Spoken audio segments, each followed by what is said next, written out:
Chaos in Washington. A truck crash unleashes millions of bees.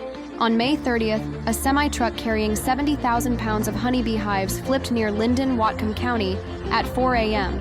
That's 14 million bees swarming free. Bees stung responders and roads shut down for 2 days.